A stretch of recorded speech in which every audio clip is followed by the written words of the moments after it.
என்ன இருந்தாலும் திட்டம் போட்டு செயல்படுத்தப்படுகிற ஒரு சூழலை உருவாக்குவதற்காக முடிவெடுப்பது என்று வரும்போது ஆட்சி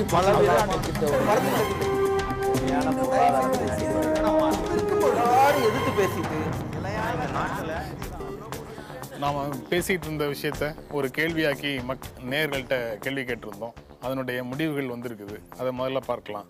சென்னை குண்டுவெடிப்பு தொடர்பாக மாநில அரசை குற்றம் சாட்டி பேசுவது அர்த்தம் உள்ளது அரசியல் பேச்சு அப்படின்னு கேள்விகள் கேட்டிருந்தோம். அதில் மாநில அரசை குற்றம் சாட்டுவது அர்த்தம் உள்ளது அப்படின்னு 39% பேர் சொல்லியிருக்கிறாங்க. அரசியல் பேச்சுன்னு 61% பேர் சொல்லியிருக்கிறாங்க. இதில் வாக்களித்த நேயர்களுக்கு நன்றி. இப்போ அரங்கத்திற்கு வந்திருக்கிற நேயர்களுடைய கேள்விகளுக்கு நீங்கள் பதில் சொல்லுங்கள். வணக்கம் சார், என் பேர் மதன் பிரகாஷ். நான் ரகுத்தமன் சார்கிட்ட கேட்குறேன்.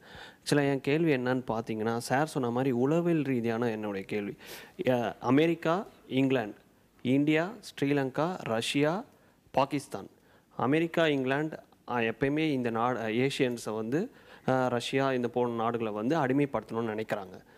இதை எதிர்கொள்கிறாங்க. நாங்கள் அடிமையாக பண்ண முடியாது, நீங்கள் முதலாளியாக இருக்க முடியாது, நீங்களும் சரிசமாக வேலை செஞ்சு தான் சம்பாதிக்கணும் அப்படின்ற ஒரு கோட்பாடில் இருக்கிறாங்க. ஸோ இதனுடைய இவங்க நம்மளுடைய கவர்மெண்ட் பார்த்திங்கன்னா கவர்மெண்ட் ஃபுல்லாக அமெரிக்கா, யூகேக்கு சப்போர்ட்டாக போகிறாங்க. இதை இங்கே இருக்கிற நான் சொன்ன இந்த செகண்ட் செட் ஆஃப் நாடு ஆதரிக்கிறாங்க. அதனுடைய பிரதிபலன் தான் பொதுமக்கள் மேலே கவர்மெண்ட் மேலே காமிக்க முடியாத கோபத்தை மக்கள் மேலே காமிக்கிறாங்க. ஏன்னா கவர்மெண்ட்டில் இருக்கிறவங்க ஃபுல்லாக ஜி கேட்டகரி போலீஸ் இதில் அப்படி இருக்கிறாங்க. ஸோ இதனுடைய பிரதிபலன் தான் இப்படி நடந்துட்டு இருக்குன்னு நினைக்கிறீங்களா சார்? இல்லை, நீங்கள் சொல்கிறது நல்ல கருத்து. இதற்கு பதில் சொல்கிறேன் நான். அதாவது எப்பொழுதுமே வலிமையான நாடு, வல்லரசான நாடு, இன்னொரு நாடு வளரக்கூடாதுன்னு தான் இந்த பாலிசி எப்பொழுதுமே இருக்குது. இப்பொழுது மாத்திரம் கிடையாது. ஆனால் நம்ம நாடு ஆகப்பட்டது நான் அலைன்னுட்டு நம்ம கான்ஸ்டிடியூஷன்லேயே நம்ம 47லேயே நம்ம சேராத நாடு வல்லரசு நாடோ அல்லது வல்லரசு இல்லாத நாடோ சேராத நாடுன்னு நம்ம ஒரு முடிவெடுத்து விட்டோம். எப்படி செக்குலர் அப்படின்னு முடிவெடுத்தோமோ வல்லரசோட நாடாக சேரக்கூடாது அப்படின்னு இந்த அமெரிக்காவோ அல்லது இங்கிலாண்டோட இருக்கக்கூடாதுன்னு தான் வந்தோம். ஆனால் நடைமுறையில் என்னாச்சு, ரஷ்யாவோட நம்ம ஜாயின் பண்ணோம். ரஷ்யாவோட ஜாயின் பண்ணது எப்பொழுதுன்னா after Nehru death. Mrs Gandhi ஏன் ரஷ்யாவோட உளவு ஜாஸ்தி அப்பொழுது கம்யூனிஸ்ட் ஆகப்பட்டது அந்த அரசை நீடிப்பதற்கு உதவினார்கள். ஆகவே நம்ம இந்திய அரசியல் தான் மாறிக்கொண்டிருக்குது. இதை வைத்து வியாபாரம் செய்கிறவர்கள் தான் நம்மள அரசியல்வாதி, இதை வைத்து ஊழல் செய்கிறவர்கள் தான் நம்ம பியூரோக்ராட்ஸு, இதை வைத்து தன் காரியத்தை முடித்துக் கொண்டவர்கள் தான் காவல்துறையும் சேர்ந்தது. ஆனால் இதை எல்லாத்தையும் குழப்பிட்டு நீங்கள் சொல்கிறாப்புல இந்த வல்லரசு நாடாகப்பட்டது நம்ம இந்தியா ஒரு முன்ன நாடாக இருக்கக்கூடாது என்ற நோக்கத்தோடு அந்த சதித்திட்டம் நடந்து கொண்டிருக்கிறது. அந்த சதித்திட்டத்தினால தான் இந்த டெரரிஸ்ட்டை உருவாக்குறதே இந்த பெரிய வல்லரசு தான்.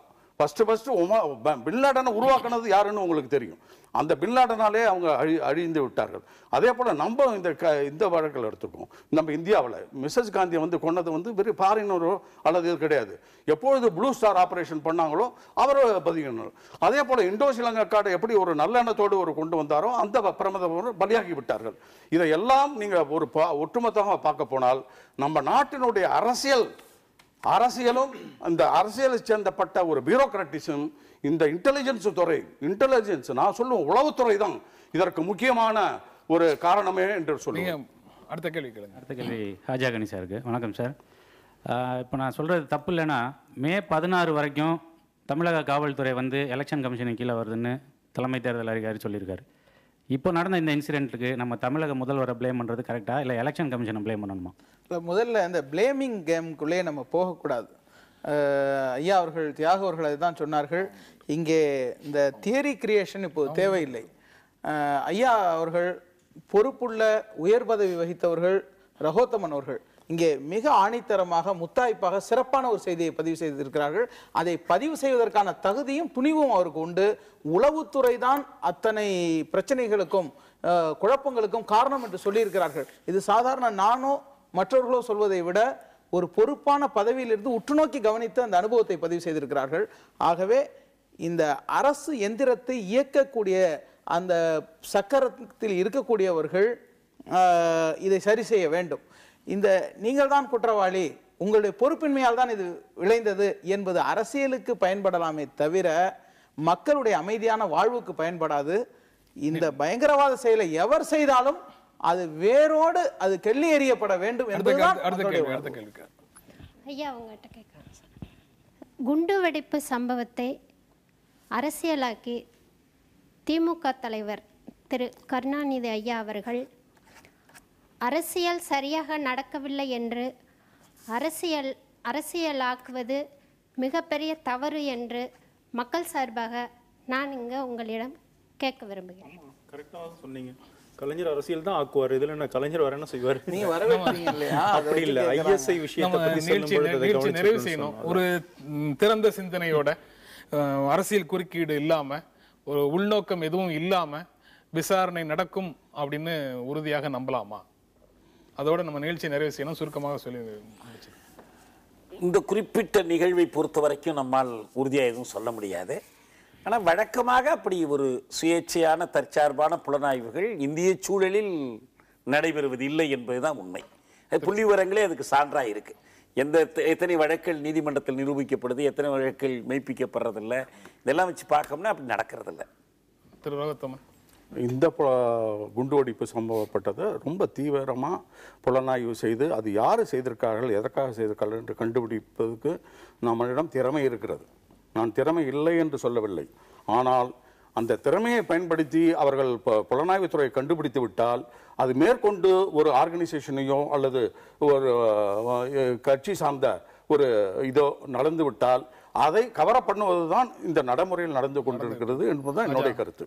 இது நியாயமாக நடக்காது. விசாரணை நியாயமாக நடைபெற வேண்டும் என்பது மக்களுடைய எதிர்பார்ப்பு. ஆனால் இதற்கு முன்பு வந்திருக்கின்ற புள்ளி விவரங்களை தியாக அவர்கள் சொன்னார்கள். இதில் பாதிக்கப்படக்கூடியவர்கள் ஒடுக்கப்பட்டவர்களாக சிறுபான்மையினராக இருக்கிறார்கள். அது போல இல்லாமல் இந்த கை போய் நீள்கின்ற கடைசி இடம், அந்த வேர் முடிகின்ற இடம் பெரிய இடமாக இருந்தால், இந்த நாட்டை ஆளுவதற்கு ஆட்சி செய்ய ஆசைப்படுவதோட இடமாக இருந்தாலும் சட்டத்தின் முன்னால் அவர்கள் நிறுத்தப்பட வேண்டும் என்பதுதான் நம்முடைய உள்ள. பெரும்பான்மையாக இருந்தாலும் சரி, சிறுபான்மை சமுதாயத்தை சார்ந்தவராலும் சரி, யாரா இருந்தாலும் தண்டிக்கப்பட வேண்டும் என்பது மாத்திரமல்ல, அது தண்டனை கொடுத்தால் மாத்திரமே தென்னிந்தியா இப்பொழுது பாதுகாப்பாக இருக்க முடியும்.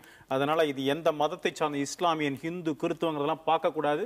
அப்படி பண்ணா மாத்திரமே இந்தியா சேஃபாக இருக்கும் என்று நான் நினைக்கிறேன். அரசியல் குறுக்கீடும் உள்நோக்கமும் இல்லாத விசாரணை வேண்டும் அப்படிங்கிற பொதுவான கருத்தை தான் எல்லாருமே பிரதிபலிக்கிறீங்க.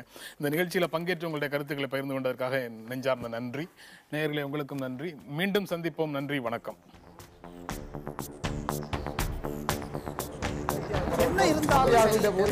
திட்டம் போட்டு செயல்படுத்தப்படுகிற ஒரு சூழலை உருவாக்குவதற்காக முடிவெடுப்பது என்று வரும்போது ஆட்சி பல